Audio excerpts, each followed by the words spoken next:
কিছু কিছু মেয়ে আছে তাদের শুধু অন্যের জামাই ভালো লাগে। এই তিথি মেয়েটা একদম ঠিক ওই রকম।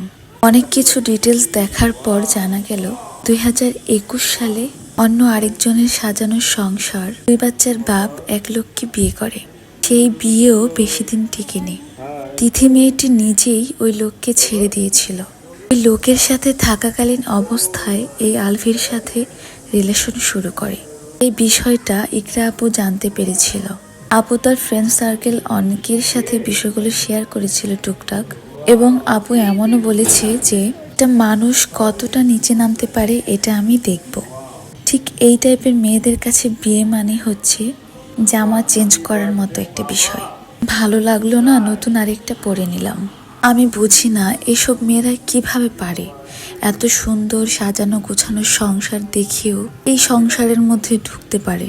তাদের মনে কি কোনো মায়া দয়া ভালোবাসা কিছুই নেই? এই মেয়েগুলো সবকিছু জেনে শুনেও একটি সুন্দর সাজানো গোছানো সংসার নষ্ট করে দেয়। এসব মেয়েরা কখনোই ভালো থাকতে পারে না। সে যেই পর্যায়ে যাক না কেন তারা কখনোই হ্যাপি থাকতে পারে না। কারণ কথাই আছে, কারো জন্য কেউ যদি গর্ত খোদাই করে তখন সেই গর্তের মধ্যে নিজেকেই পড়তে হয়।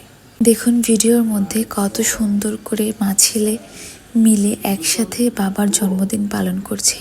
সত্যি কথা বলতে ছেলেরা যখন কোনো কিছু পেয়ে যায়, খুব সহজে সাজানো গোছানো সংসার পেয়ে যায়, একজন ভালো মেয়ে যখন তার লাইফে আসে ওই মেয়েটা তার জন্য অনেক বেশি স্যাক্রিফাইস করে, আগলে রাখতে চায়, তখনই কেন জানি ওই ছেলেগুলো অন্য নারীর প্রতি আসক্ত হয়ে যায়। ট্রাস্ট মি, যেসব পুরুষ মানুষ ওয়াইফ এবং বেবিদেরকে রেখে অন্য কোনো দিকে এদিক ওদিক করা ট্রাই করে তারা কখনোই ভালো থাকতে পারে না। কথায় আছে আল্লাহ ছাড় দেয় কিন্তু ছেড়ে দেয় না। দেখুন কত সুন্দর সুখী ফ্যামিলি ছিল তারা। এভাবে আর কখনোই একসাথে হতে পারবে না তারা। আর আমি তো সবসময় ছোট বাচ্চাটার কথা ভাবি, বাচ্চাটার কি হবে?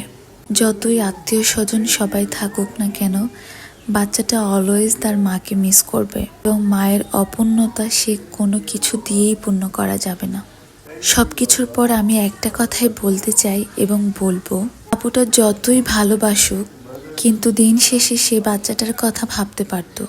হ্যাঁ, অবশ্যই আমরা যারা অনেক বেশি ভালোবাসি কাউকে এবং তারা যখন আমাদেরকে কষ্ট দেয় আমরা অনেক বেশি স্যাড থাকি, কষ্টে থাকি, এবং এই কষ্টগুলো আমরা নিতে পারি না। আমাদের অনেক সময় অনেক কিছু করে ফেলতে ইচ্ছে করে, নিজেকে শেষ করতে ইচ্ছে করে, কিন্তু তবুও বাস্তবতার সাথে মিল রেখে আমরা অনেক কিছু সিদ্ধান্ত নিতে পারি না।